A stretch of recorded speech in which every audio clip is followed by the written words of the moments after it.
Assalamualaikum dan salam Ramadan. Selamat datang ke rancangan khas TVPSS, Ramadan Ceria bersama kami. Hari ini bersama Soleha lagi dalam tazkirah khas bertajuk Menggembirakan Orang Lain. Ramadan ialah bulan penuh dengan rahmat dan kasih sayang.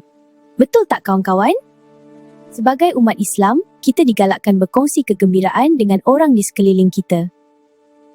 Apabila kita berbuka puasa bersama keluarga atau rakan, suasana itu buat hati kita rasa tenang dan bahagia. Menggembirakan orang lain tak perlu hadiah mahal. Perkara kecil pun sudah cukup bermakna tau.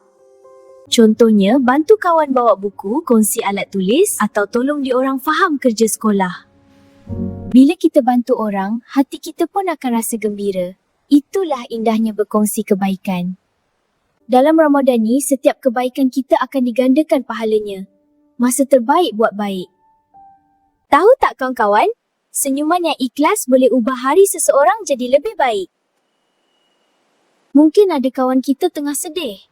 Dengan satu senyuman, dia boleh rasa lebih bersemangat. Dalam Islam, senyuman juga dikira satu sedekah. Mudah tapi besar ganjaran dia. Ucapkan kata-kata baik seperti terima kasih atau awak hebat. Itu pun boleh gembira hati orang lain.